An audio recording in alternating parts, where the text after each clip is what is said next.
we only had the covers. we didn't have the middle. That was stapled together after that. So we've had a few things. We had a benefit for the dockers' strike, organised by a local poet. I can't remember his name. Remember his name? No, don't remember. I lived up the road anyway. But not all of us got to read, actually. No, I didn't get to read that night. And Ivor Thomas, I don't think Ivor Thomas has been back with the Red Poet since then. So he was too happy. We had a gig here with a band from Earth, Original Mind, and that was written up in the Guardian, believe it or not. We were in the Guardian. One year, incredible. And then we had a launch here a few years ago, and we had an argument with the pool table. So no, it's great to be back anyway. So we got poetry, music, and an audience somewhere. Okay, right, and we kick it off with Debbie Price. Oh, never. Sorry. Yes, somebody's got to start, Debbie. I'm really sorry. Okay, Debbie, thank you. No, I haven't. Give out. Okay, big hand, Debbie. Are you ready? So,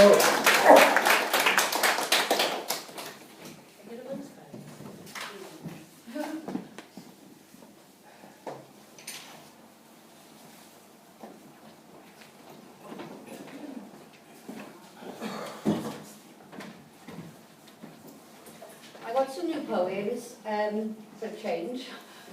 One of them is related to the mining strike because of the book that's just come out, How Black Would Our Bodies, 30th commemoration of the mining strike. It's called Working Class Heroes. Back in 1984, the miners fought their own Cold War. Secret documents now unfold, the truth at last will be told.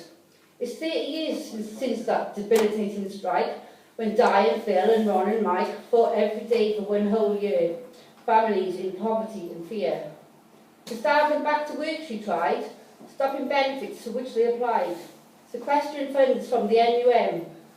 She divided the country into us and them. She called them the enemy within. Let them cast the first stone who is without sin. Pit closures were what they wanted to prevent, to save what they had so they could pay the rent. They travelled the country picketing for their rights. Coal not dull, their slogan emphasised their fight. Up each day at 3 a.m, hard-working heroes, real men. With their women's support, on they fought, united above as they were underground. Now she's joined the miners. At last she's in the ground. But the legacy of destruction prevails all around. Empty pits, face value tips, community spirit no more.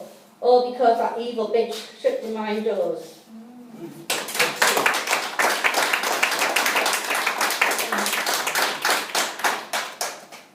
The other one's just about injustice in general, everything that's going on in the country at the moment.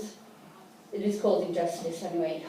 The dragons breathing fire, our country's a quagmire, a seething mass corruption, a grieving class eruption, perverse polluted politicians interested only in acquisitions, those fat cats sit in gilded cage whilst people fight for minimum wage. A living wage, a dying wage, the working class is in a rage.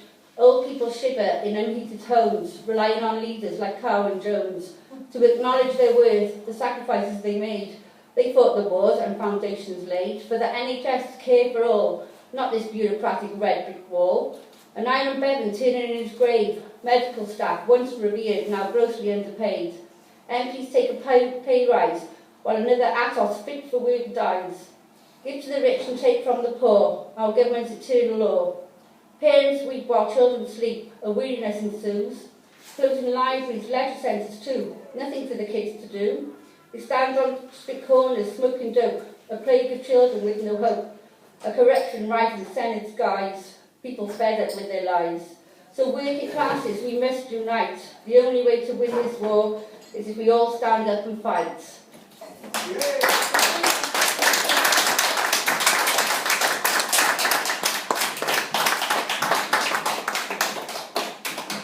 Okay, great, thanks Debbie. It's always hard going first, isn't it?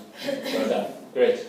Our next local lass, who's Welsh, she's from Blackwood originally, but living locally here, and it's Clwb Y Bont.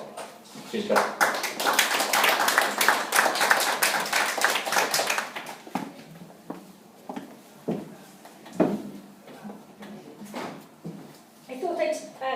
read a funny one?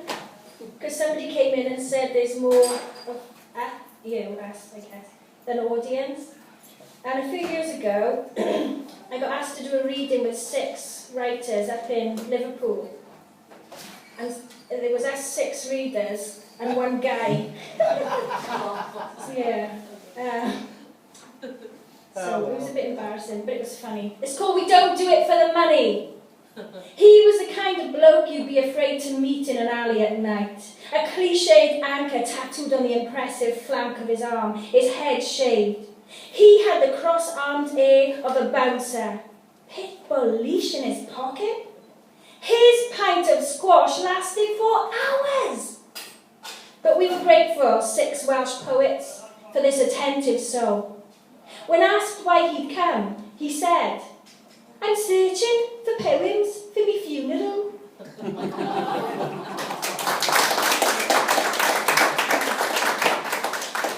I've just started writing in Welsh, and what was really interesting, I went to America with some Welsh writers, and they were reading their poetry in Welsh, and the American audience were really attentive. And they, you wouldn't get that here, would you? If there was a reading of Welsh poets, Welsh language poets, you wouldn't get non-Welsh speakers there. It was amazing. But anyway, one of the city poets, who I love, she wrote a horrible poem about Welsh Valley's mothers, which pissed me off. So this was my first poem in Welsh. Some poets don't do the research. And o clywed rhyw rhygymar yn bychan I mamau a cymoedd. Dewch gyda fi I gwrdd efo mami. Mam o'r valleys yw hi, nid draig farfaraidd fel dwedoch chi. Look, there's no 2 ways about it. Mae'n beryglus, hyderus, a bydd hi'n rhoi ofyn diw arnoch chi os chi ddim yn gwneud beth mae'n dweud, no bloody messin. A dyna hi. Ond os ydych chi'n dod I tŷ hi, gewch chi groeso calon cynnes a tidy cup of tea. A sori I ddweud, yw I erioed wedi gwneud bara bryth yn ei bywyd hi.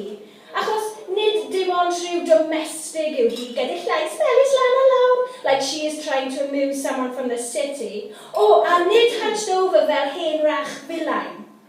See, you have to go to the beyond of it. Achos mae'r hen cricymylau neu hesgyn hi wedi dod o pethau beyond the 4 walls of the tea. Ac am aros am ei dynion hi, dan y ddeiar, and she'd be always on her knees in prayer. Tan y drws agor, tan y boys blinedig llachyd, dod ar heilwen gyda nhw, iddi hi.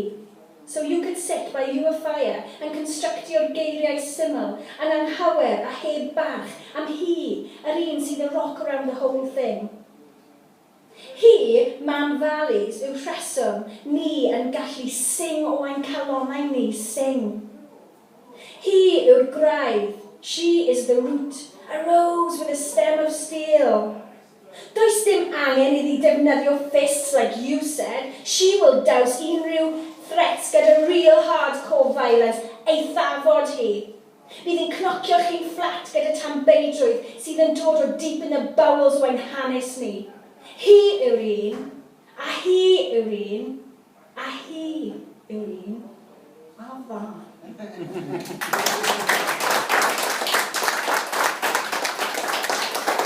And you know what really upset me though? That got published here and I was asked, oh well done, do you want to come and read in the Eisteddfod? Oh yeah, I was chuffed to bits. But because there were bits of English in it, they wouldn't let me read in the Eisteddfod. Oh. Deep. And the last one, this one of my new ones. It's really, I do workshops and you feel weird if you touch a kid, you think, oh shit, I shouldn't have done that, or you give them a coach and it's all this, everybody's nervous and scared and all that. It's gone mad. So this is called Positive Touch. And actually, after I wrote this poem, I read it to my partner and said, do I sound like a paedophile in this poem? That's how worried I was. Oh, they recorded it. Yeah, did they? Positive touch. There is this with children. At 19, I led a play scheme down Britannia by the factory which made my mother's hands sore. The kids who came would be lumped in labels today. Disaffected, deficient in attention, foul-mouthed. They played full on. their bodies and words thrown into each game. And they'd be waiting outside when I arrived with the keys, eager to face an obstacle course or walk to the pond to kick tyres and one another. And we'd amble back to the porter cabin where punches would stop as we told stories in the dark. We walked down Angel Lane once, across the river, over the railway bridge my Granch had carried his bride, and up to Bargod Lido singing O Lele. On the hill, the old manor house looked dead, but the garden had begun to grow on the inside. We picked up stones and smashed the broken windows. I'd always wanted to do it, and no one saw. We grew close like that. As the summer wound down and the boy who chased us with a knife was let back in, we climbed up the tip, found we could slide down the black dust that had been dumped there maybe by our fathers' fathers. Then back up, coughing and laughing, sliding so we were slick and tarred. When the sun was at its hottest, we found a tump of green, ate our sarnies with mucky hands, the coal cold beneath us. Then we sat in a circle, stroking one another's arms. I wanted them to know a good touch. We were like a daisy chain, and our faces were gleaming, and the slowing of our hearts allowed the sun in. It was lovely. Thank you.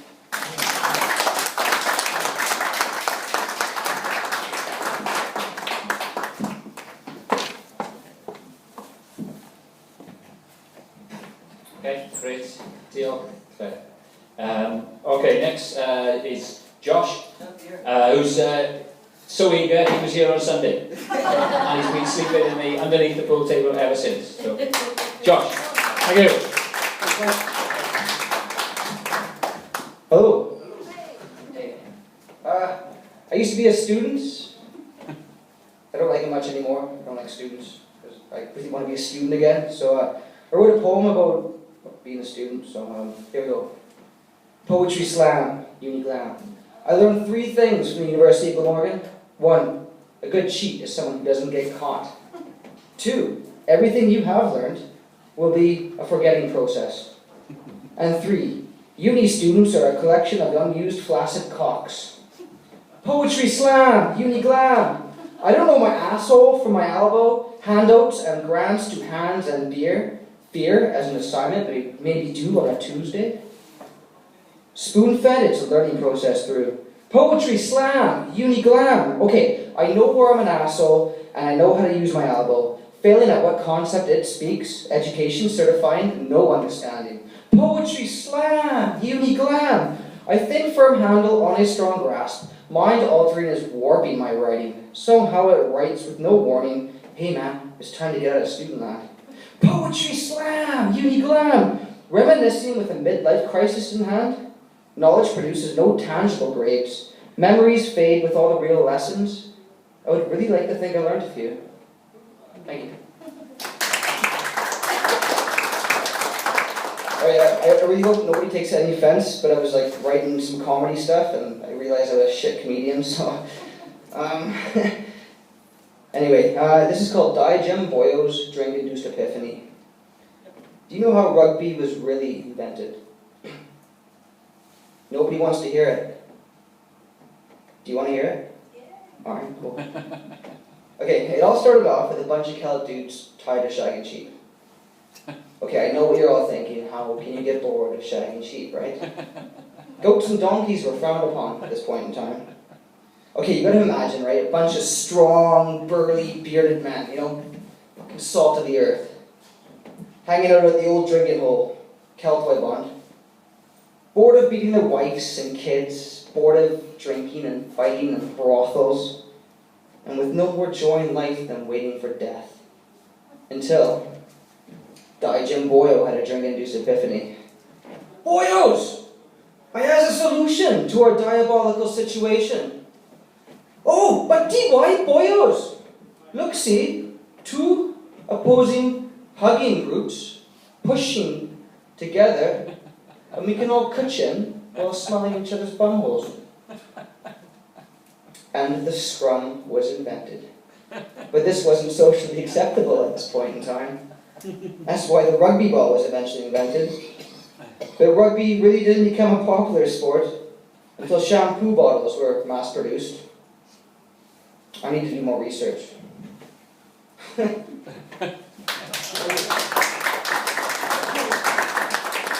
Right, I gotta psych myself up for this one, because I used to have pints with my acting instructor in this very pub, we call them theatrical props, whatever, but I wrote this for his funeral, just threw it out there, and I tribute, so this is called Rogues. So, America looks at Canada and has done so for many years.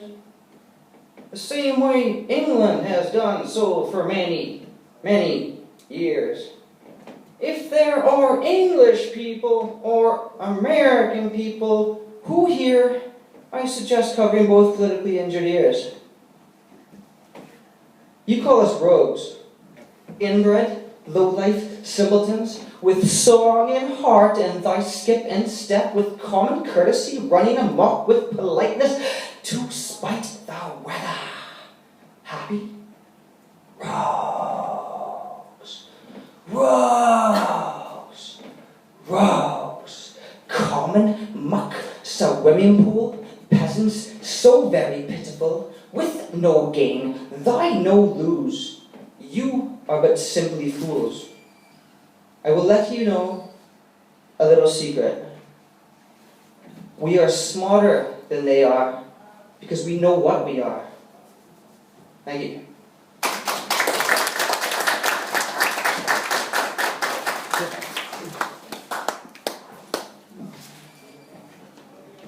Okay, yeah. Thanks, Josh. Yeah. Next gig, Ponty Rugby Club. Right. Dead Poets Society would be there, definitely. Okay, yeah. All right. Next up is Paul Stefan Jones. Come all the way from Christchurch. It's a difficult road, so give him a clap.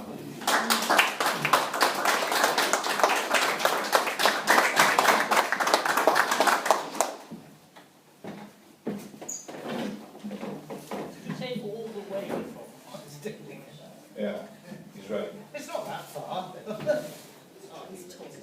Noswaith dda chi. Right. It's the first time I've read this poem in public. It's called Debriefing.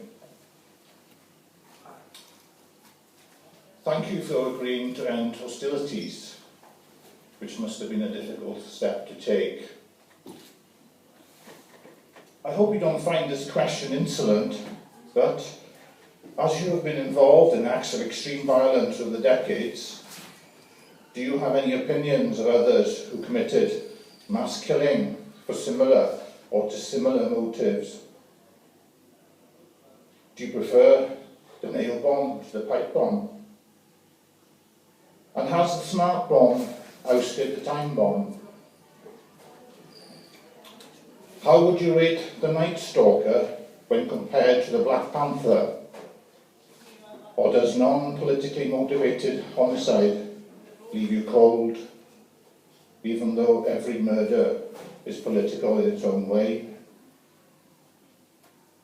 Does Shipman rank alongside the foot soldiers who take anonymous civil life in the name of an order or a cause? Do you still hate him verbatim?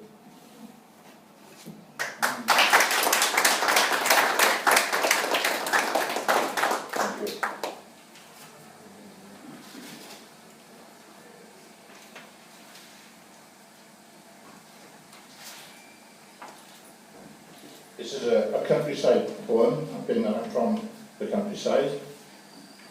It's called The Imagined Landscape. They're about to fuck with our countryside once again. The Frankenstein's monster of post-1945 agriculture.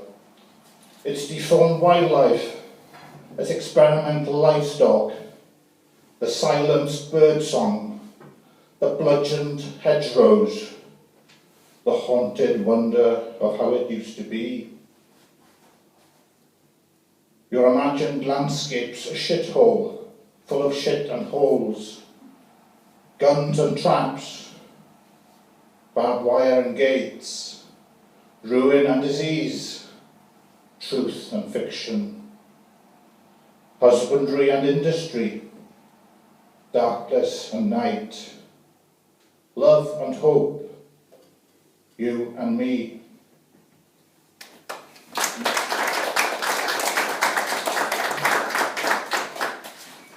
Here.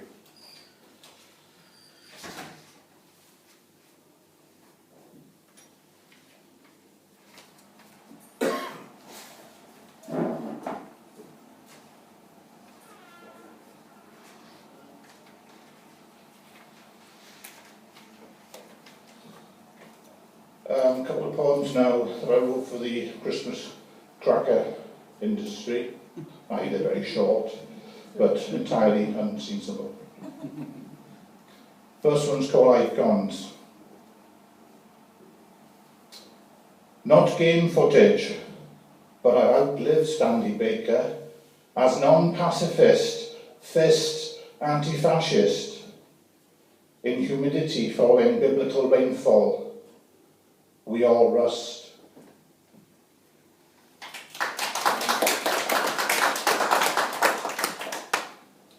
I'll end with the poem in my native language and I'll translate it if that's okay with you guys.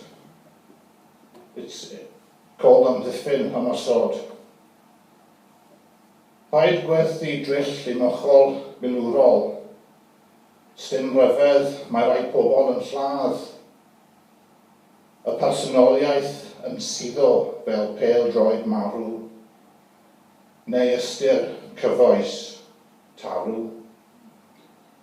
Don't sell a gun to the military side of me. It's no wonder that some people kill. The personality sinking like a dead football, or the contemporary meaning of a bull. Diolch yn fawr i chi.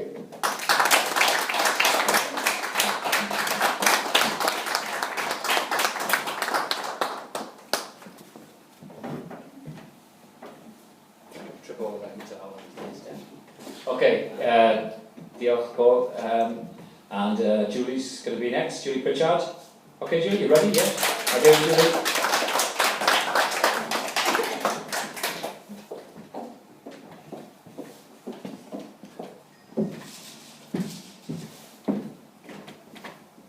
Evening.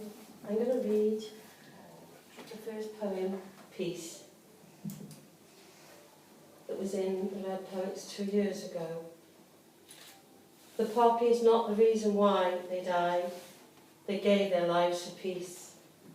They who cannot be brought back or released to bring peace. That is up to us, for they died for us, so that we could have a future.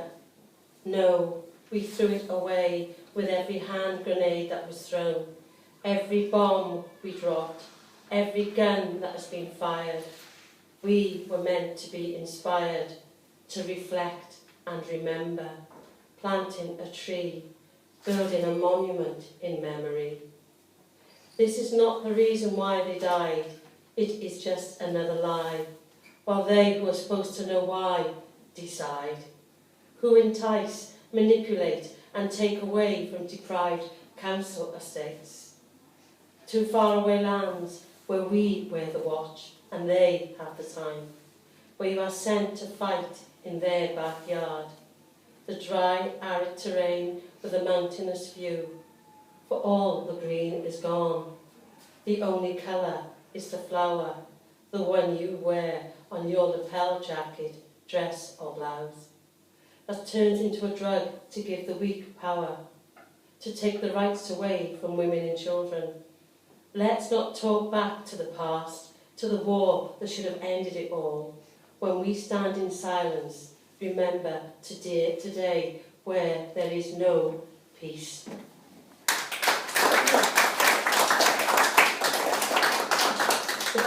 The poet Ted Hughes said, if it's something annoys you or makes you angry, use a metaphor. And this is my take on authority, especially Tory authority. And it might not come across like that, but I wrote this yesterday. Little room, big hate. entering with no welcome through a narrow-minded passage, past ornamental stairs of elitism. Misogynist paintings look down.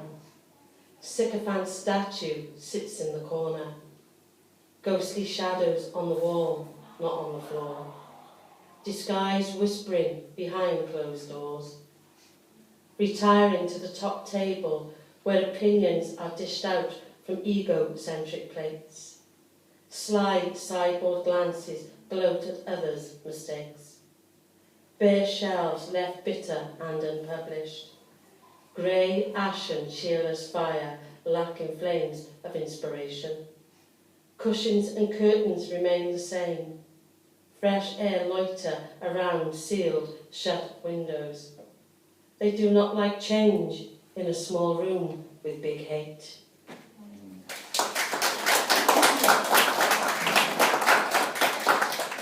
I do happy poems. They're all, I just did two more. That's good for me. I normally always do one. I read this out at the Glass Furnace, and it's called Open Space Untamed.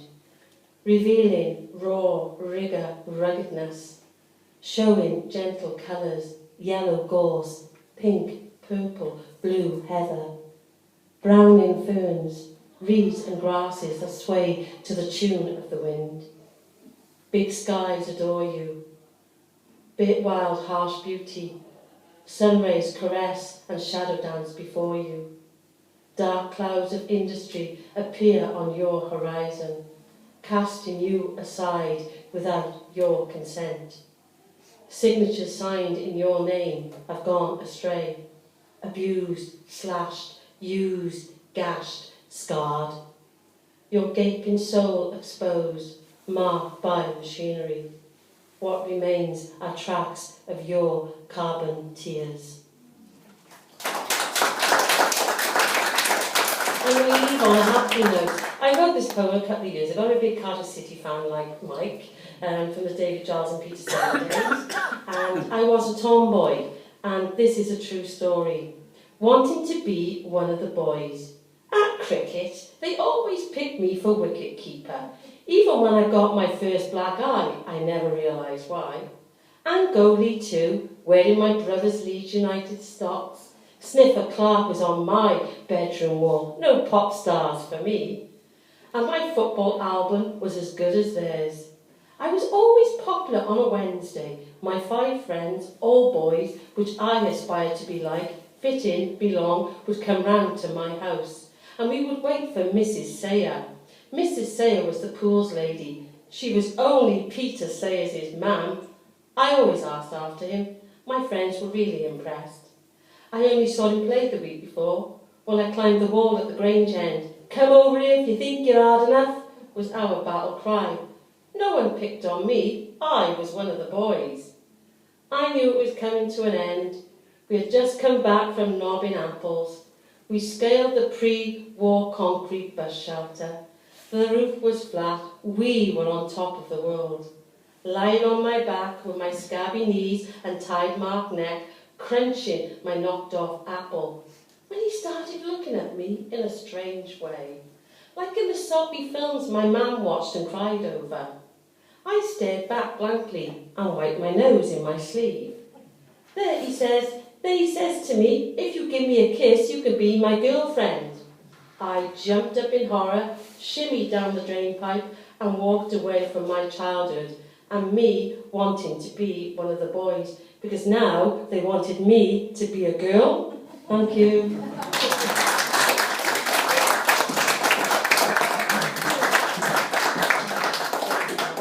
Okay, yeah, thanks, Julie. It took me back there, Peter Sayer, Grange End, wooden stand, smoking. No, bad idea. Okay, right. Okay, finishing off the first set, and then we have a very short break, and then Hugh and Chris are going to do some songs. And we've got more music later on. Jamie Bevan later on, when he arrives, hopefully. Okay, he will be, yes, honest. John Williams, all the way from London, but he's murdered all right. John Williams.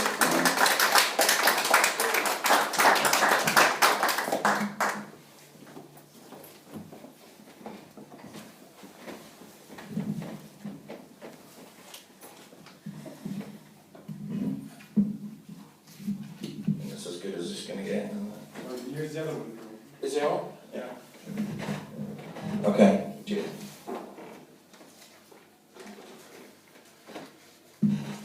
Okay, this is called Under Cardboard. To begin at the end, in a city under orange stars. What's that bleeding in a box? Black hat, black coat, no socks. A passing stoner don't give a shit now he's got his hit. Bill the suit don't either, he just sees those who pull his lever. Let's move on now, none of us have much time, even if it's all we've got. It's so cold like my skin turns blue underneath my bruises. I prick my skin to keep warm, but don't let them know that or they'll hate us more. Spat at, kicked and screamed at, they even threw my dog on the train track. If there was any justice on this planet, is a line I stopped saying as it was driving me manic. Under cardboard I think of winning, not whining. Walking the talk, not the last box with decorative red lining. Under cardboard, I'll advise you on arrival. I'm not a celebrity, get me out of here type of survival. The British love their tea, and don't forget so do we, even though we're sick to death of it.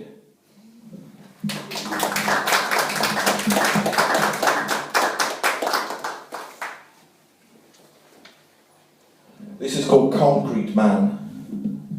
Pockets full of wood lice, hair lost from the flyover angle. Given up, lie on side to take a slash.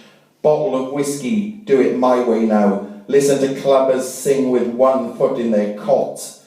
Show some sign of life, so the early birds will fuck off. This happened at a crass gig I went to, and this is called You Sing Like John Redwood.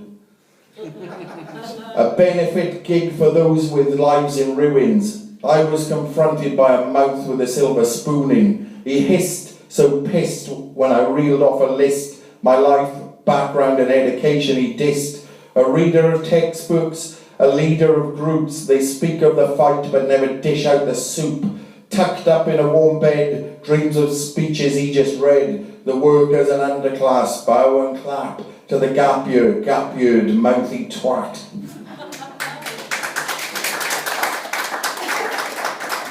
This is for mothers who've gone crazy. It's called Poxy Party, and it's about a flu fling. Come on over to my place, there's a chicken pox party. If you can't make it, don't panic, we'll send you a chicken pox lolly. It won't be poxy, there's lots of chicks. The topic of pregnancy is top of the list.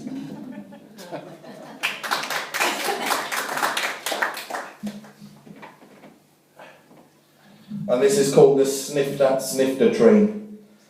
No drinking between Merthyr and Ponty, the sign says. No drinking between Ponty and Merthyr, the officer said. I'll get my bottle out after. Is it a toilet thing? Is it a satellite town thing like I saw outside Vegas? No gambling, a dry town. It was the capital that was issued with the anti-drunk pilot scheme, I was told. Is it because of Carlin tree buds in Strongbow Meadows? Maybe the Merthyr matinee train cleans the scum off your city streets so the civilised can breathe? Or are you warning me the furthest platform in Cardiff is the one you don't cross? Merthyr Tydfil, the real Sin City.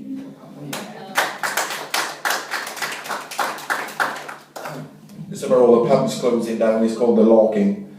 Suck my bottle, suck the rock, another pool ball swung in a white sock. Soap bars don't burn well in a small town. Teach the wise guy not to mess around. The orange bus turns to an Afghan brown, more room than ever thanks to anorexic gangs. Everyone loaded, ready to die. Black dragons, broken bottles paint the sky. Pubs close down, toxic cultures merge tonight.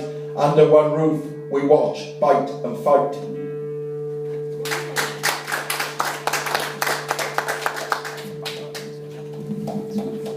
This is called the 509 is someone of mine, and it's about the on your bike thing, yeah?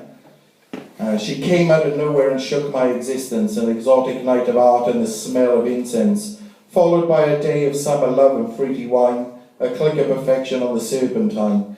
Our thoughts of sweat turn into rivers, kiss your neck, feel your shivers. I watch you sleep and want to stop time, as tomorrow's distress is the 509.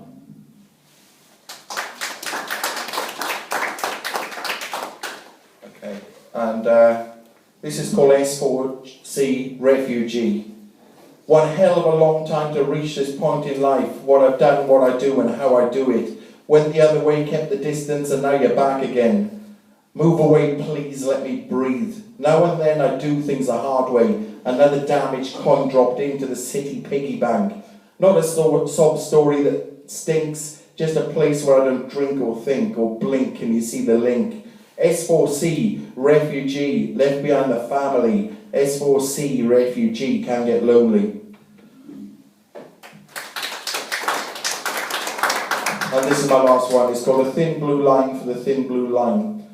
Of course, it's another petition. Leave house to helicopters in position. Going to the protest is the right thing to do. So why are the police filming you? A neutral policy, or so they tell me, whilst refusing to film the VIPs. Trust the police? Why should we? Trust the police? Why should we? Arrogance? There's no immunity. Telling lies to you and me whilst guarding the ruin in your society. They ask for trust from the community. You're nothing like the rest of us, cowards in yellow protecting the dealers of black dust.